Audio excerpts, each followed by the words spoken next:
Taste the Daily. Pakistan ஆக்கிரமிப்பு காஷ்மீரை மீட்டு எடுப்பதில் இந்தியா உறுதியோடு இருப்பதாக தகவல். இனி பாகிஸ்தானுடன் பயங்கரவாதிகளை ஒப்படைப்பது குறித்து மட்டுமே பேச முடியும் எனவும் மூன்றாம் தரப்பு மத்தியஸ்தத்தை இந்தியா விரும்பவில்லை எனவும் தகவல்.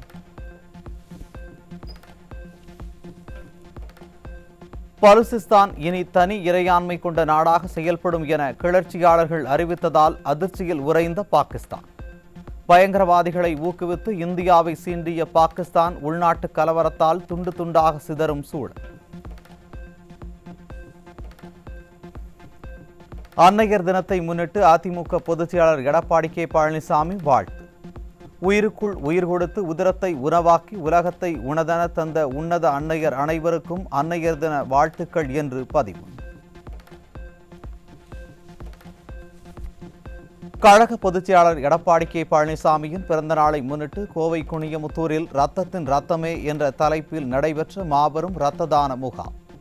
முன்னாள் அமைச்சரும் அதிமுக தலைமை நிலைய செயலாளருமான SP வேலுமணி இரத்த தான முகாமை தொடங்கி வைத்தார்.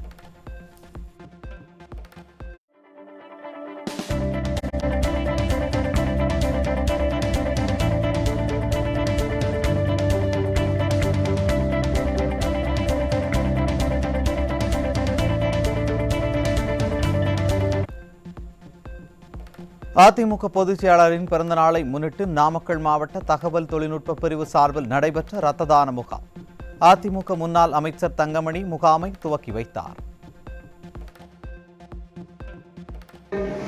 கழகத்துடைய பொதுச் செயலாளர் அண்ணன் எடப்பாடியுடைய பிறந்தநாள் விழாவை தமிழகத்தில் இருக்கின்ற அனைத்து இந்திய அண்ணா திராவிட முன்னேற்ற கழகத்தினுடைய அத்தனை தொண்டர்கள் தினமாக நாங்கள் கொண்டாட இருக்கின்றோம் என்பதுதான் இந்த நாங்கள் சொல்ல கடமைப்பட்டிருக்கின்றோம். தொண்டராக இருந்து இந்த இயக்கத்தை வழிநடத்தி நாளை தினம் ஒரு 10 மாத காலத்திலே சட்டமன்ற தேர்தல் நடைபெற்று அடுத்த முறை அதனுடைய பிறந்தநாள் விழாவை முதலமைச்சருடைய பிறந்தநாள் விழாவாக அதிமுக பொதுச் செயலாளரின் பிறந்த நாளை ஒட்டி விழுப்புரம் மாவட்டம் திண்டிவனம் அருகே அதிமுக மாவட்ட தகவல் தொழில் பிரிவு சார்பில் நடைபெற்ற இரத்த தான முகாமை தொடங்கி வைத்தார் அதிமுக MP CV சண்முகம்.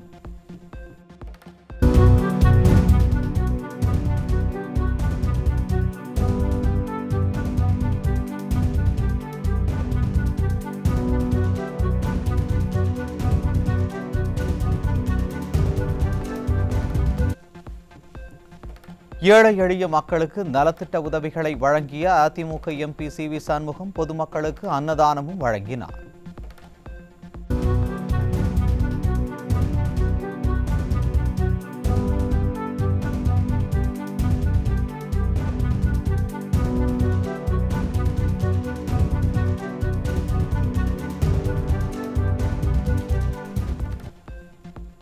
அதிமுக பொதுச் செயலாளர் எடப்பாடி கே பழனிசாமி பிறந்த நாளை முன்னிட்டு அதிமுக சார்பில் நடைபெற்ற கால்பந்து போட்டி. சென்னை வானகரத்தில் நடைபெற்ற போட்டியை அதிமுக முன்னாள் அமைச்சர் பெஞ்சமின் தொடங்கி வைத்தார்.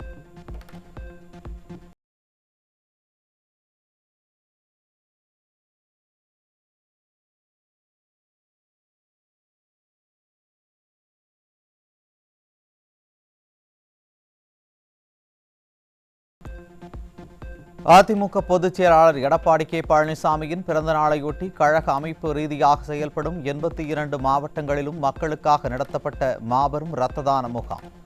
தமிழ்நாட்டின் பல்வேறு மாவட்டங்களில் நடைபெற்ற முகாமில் ஆர்வமுடன் இரத்த தானம் செய்த கழகத்தினர்.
கன்னியாகுமரி மாவட்டம் ஈத்தாமொழி அருகே வீட்டில் அத்துமீறி நுழைந்து உறங்கிக் கொண்டிருந்த பெண்ணை மிரட்டி பாலியல் வன்கொடுமை செய்த கொடூரம்.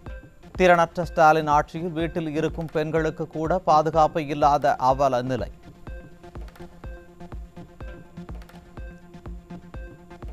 நெல்லையில் ஆடு மேய்த்துக் கொண்டிருந்த 60 வயது மூதாட்டிக்கு பாலியல் தொல்லை கொடுத்து 3 சவரன் தங்க நகையை பறித்துச் சென்ற கொடூர். ஸ்டாலினின் விளம்பர ஆட்சியில் பருவ பெண்கள் முதல் பல்லு போன பாட்டிகள் வரை தெருவில் நடமாட முடியாத அவலம். கன்னியாகுமரி மாவட்டம் வெள்ளிச்சந்தை அருகே +2 முடித்த சிறுமியை +1 முடித்த சிறுவன் காதலித்து கர்ப்பமாக்கிய சம்பவத்தால் அதிர்ச்சி. அப்பா ஸ்டாலின் அரசு பள்ளி மாணவர்களுக்கு போதிய விழிப்புணர்வு ஏற்படுத்தாததே இதுபோன்ற சம்பவங்களுக்கு காரணம் என பெற்றோர் குற்றச்சாட்டு. விழுப்புரம் மாவட்டம் திருவக்கரை அருகே 17 வயது சிறுமியை கட்டாய திருமணம் செய்து கர்ப்பமாக்கிய பாலிடெக்னிக் மாணவர் மீது போக்சோ வழக்கு பாய்ந்தது. சிறுமிக்கு குழந்தை திருமணம் என்ற கொடூரம் அரங்கேறிய போது விடிய அரசின் சமூக நலத்துறை என்ன ஆழ்ந்த தூக்கத்தில் இருந்ததா என மக்கள் ஆதங்கம். தஞ்சாவூர் ரயில் நிலையத்தில் 50 கிலோ அளவிலான தடை செய்யப்பட்ட புகையிலை பொருட்கள் சிக்கியது. ஸ்டாலின் அரசு குட்கா புழக்கத்தை கட்டுப்படுத்த முடியாமல் திணறுவதாக மக்கள் விமர்சனம். சேலம் மாவட்டம் அம்மாபாளையம் பகுதியில் முதிய தம்பதி மர்ம நபர்களால் வெட்டி கொலை செய்யப்பட்ட பயங்கரம். ஸ்டாலின் ஆட்சியில் முதியோர் குறிவைத்து கொலை செய்யப்படுவது நாளுக்கு நாள் அதிகரிக்கும் அவலம். சென்னை மாதவரம் அருகே அதிமுக பிரமுகரின் சகோதரர் மணிகண்டன் என்பவர் வெட்டி படுகொலை. ஸ்டாலின் ஆட்சியில் கொலைகள் நடைபெறாத நாளே இல்லை என மக்கள் வேதனை. திண்டுக்கல் மாவட்டம் வேடச்சந்தூர் அருகே மதுபோதையில் தகராறு செய்து வந்த கணவனை மனைவியே கழுத்தை நெரித்து கொலை செய்த அவலம். ஸ்டாலின் ஆட்சியில் 24 மணி நேரமும் கிடைக்கும் மதுவால் பல குடும்பங்கள் சீரழிந்து வருவதாக மக்கள் விமர்சனம். கன்னியாகுமரியில் கஞ்சா போதை ஆசாமி ஓட்டிய கார் மோதி ஆசிரியை உயிரிழந்த அவலம். ஸ்டாலின் அரசு கஞ்சா புழக்கத்தை கட்டுப்படுத்த தவறியதால் உயிர் பலிகள் தொடர்வதாக மக்கள் வேதனை.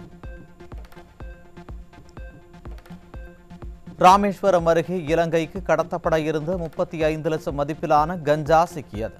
ஸ்டாலின் ஆட்சியில் தமிழக கடலோரங்களில் போதைப் பொருள் கடத்தல் அதிகரிப்பது தமிழகம் சர்வதேச போதை வியாபாரிகள் கூடாரமாக இருப்பதை உறுதிப்படுத்துவதாக மக்கள் விமர்சனம். கிருஷ்ணகிரியில் கத்தியை காட்டி 10 லட்சம் ரூபாய் பணத்தை வழிப்பறி செய்த திமுக இளைஞரணி நிர்வாகி உட்பட 4 உடன்பிறப்புகள் சிக்கினர். பாகிஸ்தான் எப்படி பயங்கரவாதிகளின் கூடாரமாக இருக்கிறதோ அதுபோல திமுக குற்றவாளிகளின் கூடாரமாக இருப்பதாக மக்கள் விமர்சனம். முதல்வர் ஸ்டாலின் கலந்து கொண்ட விழாவில் இலங்கை ஈஸ்டர் குண்டுவெடிப்பு வழக்கில் விசாரணை வளையத்திற்குள் உள்ள நபர்கள் முன்னிலை வகித்ததாக குற்றச்சாட்டு. அதிமுக ஆட்சியில் இலங்கை குண்டுவெடிப்பை முன்கூட்டியே சொல்லும் அளவிற்கு சிறப்பாக இருந்த உளவுத்துறை இப்போது முதல்வரின் நிகழ்ச்சியில் யார் பங்கேற்கிறார்கள் என்பதை கூட கண்காணிக்க திறனற்று போன அவலம்.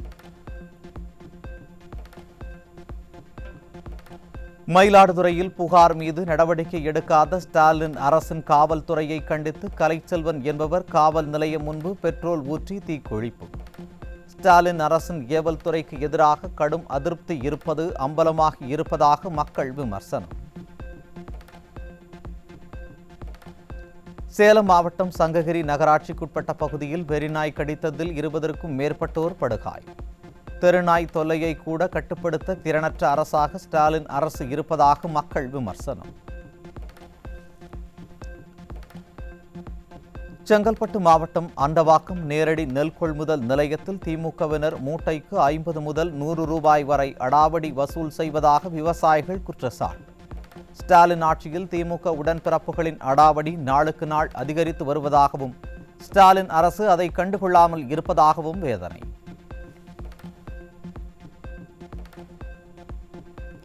கிருஷ்ணகிரி மாவட்டத்தில் முட்டைக்கோஸ் விளைச்சல் அதிகரிப்பால் விலை வீழ்ச்சியடைந்திருப்பதாக விவசாயிகள் வேதனை. கடின உழைப்பில் உருவாக்கிய விளைபொருட்களுக்கு உரிய விலை கிடைக்காததால் கால்நடைகளுக்கு உணவாகும் முட்டைக்கோஸ். தமிழக அரசு பள்ளிகளில் பயிலும் மாணவர்களின் கற்றல் திறனை அளவிடும் தேர்வுகளில் சென்னை மாவட்டம் பின்தங்கிய நிலையில் உள்ளதாக அதிர்ச்சி தகவல். கல்விக்கு முக்கியத்துவம் கொடுப்பதாக வெற்று விளம்பரம் செய்யும் ஸ்டாலின் ஆட்சியில் தலைநகர் சென்னையிலேயே அரசு பள்ளிகளில் பல்வேறு குறைபாடுகள் இருப்பது அம்பலம். பெருநகர வளர்ச்சி குழுமத்தில் மாதந்தோறும் 200 கோடி ரூபாய் மதிப்பிலான டெண்டர்கள் வெளிப்படைத்தன்மையின்றி தனிநபர்களுக்கு வழங்கப்படுவதாக குற்றச்சாட்டு. இந்த டெண்டர்களில் பல்வேறு முறைகேடுகள் நடப்பதாக பலமுறை தெரிவித்தும் அமைச்சர் சேகர்பாபு மௌனசாமியாக இருப்பது ஏன் என மக்கள் கேள்வி. தமிழகத்தில் கடுமையான வறட்சி காரணமாக அணைகளின் நீர்மட்டம் வெகுவாக குறைந்து நீர்மின் உற்பத்தி பெருமளவு சரிந்துள்ளது. இனி வருங்காலங்களிலாவது ஸ்டாலின் அரசு நீர் மேலாண்மை திட்டங்களை செயல்படுத்தி முன்னெச்சரிக்கையுடன் செயல்பட வேண்டுமென மக்கள் கோரிக்கை. திண்டுக்கல்லில் வரத்து குறைவு காரணமாக 10 ரூபாய்க்கு விற்பனையாகி வந்த முருங்கைக்காயின் விலை படிப்படியாக உயர்ந்து 90 ரூபாயாக விற்பனையாகிறது. மழையால் உற்பத்தி சரிந்ததும் வெளிமாநிலங்களில் இருந்து வரத்து குறைந்ததுமே இந்த விலை உயர்வுக்கு காரணம் என தகவல். சென்னை வளசரவாக்கத்தில் சாவித்ரி நகரில் பங்களா ஒன்றில் ஏற்பட்ட பயங்கர தீ விபத்தில் சிக்கி முதிய தம்பதி உயிரிழப்பு. தீ விபத்தில் தம்பதி உயிரிழந்த நிலையில் அவர்களது மகன் மீட்கப்பட்டு மருத்துவமனையில் அனுமதி. மதுரை வந்தடைந்த கள்ளழகருக்கு ஆடிப்பாடி எதிர் சேவை செய்து வரவேற்ற பொதுமக்கள். கள்ளழகர் நாளை அதிகாலை வைகை ஆற்றில் எழுந்தருளுகிறார்.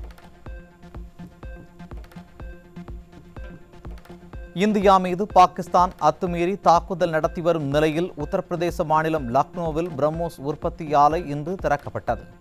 300 கோடி ரூபாய் மதிப்பீட்டில் கட்டப்படும் இந்த ஆலையில் 290 முதல் 400 கிலோமீட்டர் வரை தூரம் சென்று தாக்கும் திறன் கொண்ட சூப்பர்சோனிக் குரூஸ் ஏவுகணை தயாரிக்கப்படும் என தகவல்.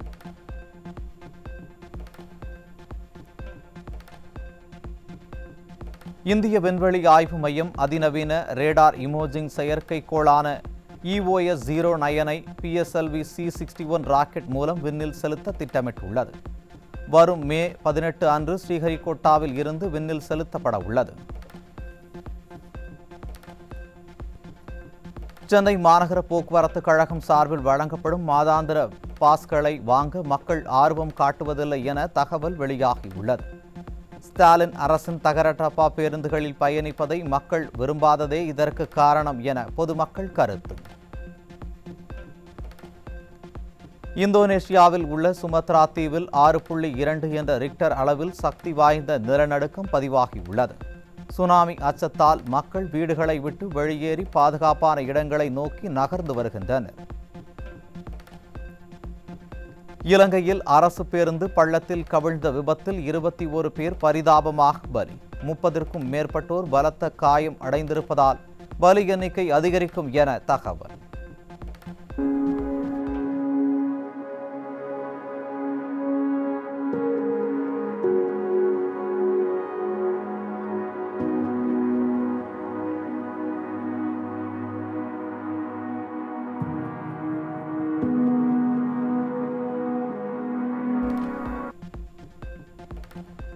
இலங்கைக்கு எதிரான ஒருநாள் கிரிக்கெட் போட்டியில் சதமடித்து அசத்திய ஸ்மிருதி மந்தனா.